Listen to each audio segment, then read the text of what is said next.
3 कर्मवीर कविता का all question answer. तो चलिए स्टार्ट करते हैं। उससे पहले चैनल पर नए तो चैनल को सब्सक्राइब कर लीजिएगा और इस वीडियो को लाइक कर लीजिएगा अगर आप लोग।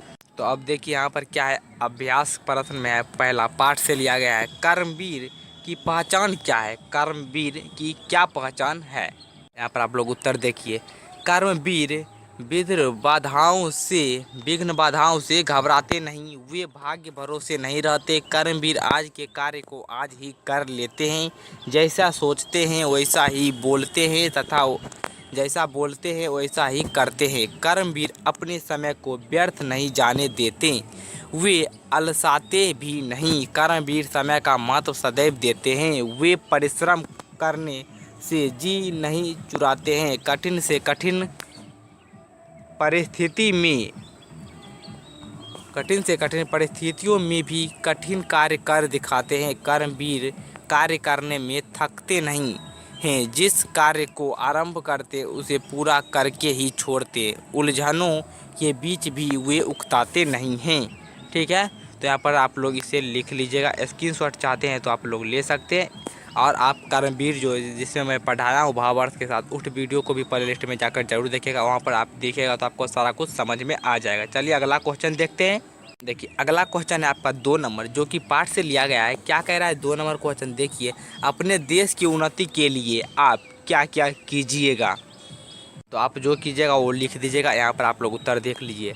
अपने देश, यहाँ पर होता देश, अपने देश की उन्नति के लिए हम कर्मनिष्ठ बनेंगे, समय का महत्व देंगे, मन वचन कर्म तीनों से एक रहेंगे। कठिन से कठिन परिस्थितियों में भी नहीं घबराएंगे, जिस कार्य में हाथ डालेंगे उसे करके ही दम लेंगे। आलस्य कभी नहीं करेंगे और कभी भी अपने कार्य को कल के भरोसे नहीं टालेंगे।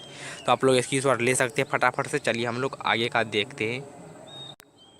देखिए अगला क्वेश्चन है आपका क्वेश्चन नंबर 3, जो कि लिया गया है पाठ से ही। आप अपने को कर्मवीर कैसे साबित कीजिएगा? कैसे साबित कर सकते हैं? ठीक है, इस तरीके से क्वेश्चन रहेगा। अगला देखिए इसका आंसर आप लोग। तो देखिए इसका उत्तर आपको लिखना होगा। हमें अपने को कर्मवीर साबित करने के लिए कर्तव्यनिष्ठ बनना होगा, समय का महत्व हमें देना होगा, परिश्रमी बनना पड़ेगा तथा आलस्य को त्यागना होगा। मन वचन और कर्म से एक रहना होगा। उपरोक्त कर्मवीर के गुणों को अपने में उतारकर हम अपने को कर्मवीर साबित कर सकते हैं। उपरोक्त कर्मवीर के गुण को अपने में उतारकर हम अपने को कर्मवीर, ये दो बार रिपीट हो चुका है, तो ऐसे आप एक बार ही लिखिएगा। ठीक है, तो उपरोक्त कर्मवीर के गुण को अपने में उतारकर हम अपने आप को कर्मवीर साबित कर सकते हैं। आप लोग पाठ के वाले जो वीडियो मैंने पढ़ाया है उसे एक बार ज़रूर देखिएगा, आपको बहुत ही अच्छा से समझाया गया है वहाँ पर। ठीक है, तो उसे एक बार पूरा ज़रूर देखिएगा। अब देखिए अगला क्वेश्चन जो है यहाँ पर आ रहा है पाठ से आगे का। ठीक है, पाठ से आगे। तो इसका पहला क्वेश्चन है, परिश्रमी के द्वारा मनोवांछित लक्ष्य की प्राप्ति की जा सकती है, कैसे? तो देखिए इसके उत्तर में आपको लिखना होगा, जो परिश्रमी ही उसे मनोवांछित लक्ष्य की प्राप्ति अवश्य होती है। परिश्रमी व्यक्ति कभी आलस्य नहीं दिखाते। अगर परिश्रमी व्यक्ति मन वचन और कर्म से एक बना रहे तो कार्य में सफलता अवश्य मिलती है। परिश्रमी व्यक्ति को समय का महत्व समझना चाहिए। इस प्रकार कहा जा सकता है कि कर्मवीर के सारे गुण को अपना कर परिश्रमी व्यक्ति को कर्मनिष्ठ होना चाहिए, जिससे मनोवांछित लक्ष्य की प्राप्ति की जा सकती है। आप कर्मवीर बन के कोई भी चीज़ को प्राप्त कर सकते हैं। कर्मवीर मतलब कि समय को बर्बाद नहीं करना, अपने काम को करना, आलस्य नहीं दिखाना। इस तरीके से आप लोग बनिएगा तो आप लोग ज़रूर ही जीवन में अपने लक्ष्य को हासिल कीजिएगा। अब है आपका क्वेश्चन नंबर 2, पाठ से आगे का। क्या कह रहा है इसे भी आप लोग देखिए। कल करे सो आज कर, आज करे सो अब, पल में परलय होएगी, बहुरी करेगा कब? इस पंक्ति का अर्थ लिखिए। तो इसका अर्थ आपको लिखना होगा। तो इसका अर्थ में आपको लिखना होगा, यहाँ पर देख लीजिए। उपरोक्त अर्थ वाले पंक्ति हैं। आज करना है जिसे करते उसे हैं, आज ही काम करने की जगह बातें बनाते हैं नहीं। तो आप लोगों ने अगर वह वीडियो देखा होगा तो इस पंक्ति का आपको अर्थ यहाँ पर जो मैं दिया हूँ, इस पंक्ति का अर्थ वहाँ पर बतलाया गया है पाठ वाले वीडियो में। मैं आपको यहाँ पर समझा दे रहा हूँ। क्या है, कल करे सो आज कर, आज करे सो अब बहुरी, कल करे सो आज कर, आज करे सो अब, क्या है, पूरा पंक्ति देखना पड़ेगा। मैं यहाँ पर आपको पूरे पंक्ति का अर्थ यहाँ पर एक बार मैं खुद से समझा दे रहा हूँ। क्या है क्वेश्चन, एक बार देख लेते हैं। चलो, कल करे सो आज कर, आज करे सो अब, पल में परले होगी, बहुरी करेगा कब, इस टाइप का ही क्वेश्चन है शायद। तो इसका अर्थ क्या हो जाएगा, देखिए इसका अर्थ ये हो जाएगा कि जो काम आपको कल करना है, ठीक है, मान लीजिए आपका पास एक काम है, ठीक है, तो इसको आप कल के भरोसे टाल रहे हैं, तो इसे आप कल के भरोसे नहीं टाल कर इसे आज ही कर लीजिएगा। तो कल करे सो आज कर, जो काम आपको कल करना है उसे आज ही कर लीजिए, और आज में ही, अभी मतलब आज नहीं अभी ही कर लीजिए। इससे क्या होगा, आपका काम जो है वह आसान होगा, और कल आप कुछ नया काम कीजिएगा, कुछ नया सीखिएगा। इसलिए कल के काम को आज ही कर लेना चाहिए। अगर आप कल के काम को आज नहीं करिएगा तो फिर कल नया काम आएगा, फिर कल नया काम, तो काम आपके पास बढ़ता जाएगा, जिस कारण आपको काफ़ी समस्याएं आएंगी, आप कुछ नया नहीं सीख पाएंगे, आप उसी में उलझे रह जाएंगे। तो इस तरीके से आपको लिख देना होगा। चलिए हम लोग आगे का देखते हैं। अब देखिए यहाँ पर क्वेश्चन नंबर 3 है, जो कि पाठ से आगे का, आप किसे अपना आदर्श मानते हैं और क्यों। आप जिसे भी अपना आदर्श मानते हैं उन्हें लिख दीजिएगा। यहाँ पर आप देख लीजिए।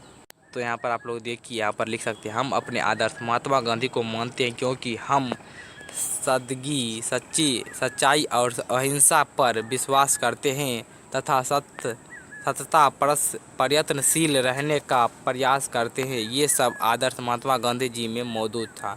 या फिर आप लिख सकते हैं, हम अपना आदर्श अपने माता पिता को मानते हैं, उसके बाद कुछ लिख दीजिएगा उनके बारे में। या हम अपने आदर्श अपने गुरुजी को मानते हैं, हम अपने आदर्श अपने बड़े भाई को मानते हैं। आप कुछ भी लिख सकते हैं जिन्हें आप अपना आदर्श मानते हैं। अब आता है हमारा व्याकरण। अब आता है व्याकरण। तो देखिए व्याकरण का के लिए आप कुछ भी पढ़ना चाहते हैं, नाउन प्रोनाउन, जो संज्ञा हो गया, सर्वनाम हो गया, कुछ भी हिंदी या इंग्लिश में, तो उसके लिए आपको क्या करना होगा, हमारे एक दूसरा चैनल है उसको जाके आपको सब्सक्राइब कर लेना। उसका नाम है AD स्टडी। क्या है, ए दिए गए शब्दों की विपरीतार्थक शब्द युग्म बताइए। जैसे अमीर गरीब, यहाँ पर कई सारे शब्द दिया गया है, इस सभी का विपरीतार्थक यानी कि उल्टा शब्द बताना है। तो यहाँ पर आप लोग देख सकते हैं, आपको क्या लिखना होगा। जैसे क्या है, दुख है, दुख का सुख, कठिन का आसान, भलाई का बुराई, सुख का दुख, जन्म का मरण, बुराई का भलाई, सपूत का कपूत। उसके बाद इसी तरीके से आपको सारा का सारा लिखना होगा। आप लोग यहाँ पर देख लीजिए, मरण का जन्म, मरण का जन्म, कपूत का सपूत, समर्थन का विरोध, विरोध का समर्थन, असंभव का संभव। उसके बाद देखिए सारे सब आप लोग समझ लिए, नभ का तल, फूल का सूल, आरंभ का अंत, बुरा का भला, वीर का कायर, संभव का असंभव, तल का नभ। यहाँ पर कोई शब्द रिपीट हो चुका है, तो आप लोग जो यहाँ पर दिया हुआ है ज़रूरी कि आपके उसी को लिखना है आपको। सूल का फूल, अंत का आदि, भला का बुरा, कायर का वीर। इस तरीके से आपको सारा का सारा लिख लेना है। अगला देखिए, अगला व्याकरण का क्वेश्चन क्या है, 2 नंबर, सामान्य वाक्य। जैसे कि रेगिस्तान में जल ढूंढना कठिन, बहुत कठिन है, तो इसका क्या हो जाएगा, मुहावरा द्वारा जैसे इसे बनाएंगे तो रेगिस्तान में जल ढूंढना लोहे के चने चबाने के बराबर है। लोहे का चना चबाना का अर्थ होता है बहुत कठिन से कठिन कार्य को करना। तो यहाँ पर दिया है, उक्त उदाहरण के तरह निम्नलिखित सामान्य वाक्य को मुहावरे के द्वारा लिखना है। तो यहाँ पर क्या है, रमेश अपनी माँ का प्यारा लड़का है, तो प्यारा लड़का का मुहावरा यहाँ पर आपको बनाना होगा। आप लोग यहाँ पर लिखिएगा, रमेश अपनी माँ का आँख का तारा है। आँख का तारा मतलब बहुत प्यारा। अगला क्या है आपका, पुलिस को देखते ही चोर भाग गया। तो चोर भागना मतलब 9 2 11, भागना का क्या होता है 9 2 11। तो आप बनाइएगा, पुलिस को देखते ही चोर 9 2 11 हो गया। तो ये हो गया आपका मुहावरा। तो इसे आप लोग लिख लीजिएगा। अगर आपको और भी मुहावरा जानना है तो आपको वही AD स्टडी मास्टर को जाके सब्सक्राइब करना है, वहाँ पे कमेंट करना है, आपको वीडियोस मिल जाएंगे। तो आज की वीडियो यहीं पे समाप्त करते हैं। सारा क्वेश्चन आंसर आपका हो गया। नेक्स्ट चैप्टर में हम लोग पढ़ेंगे बाल गोविंद भगत। ठीक है, तो उसके लिए चैनल को सब्सक्राइब, वीडियो को लाइक कर लीजिएगा।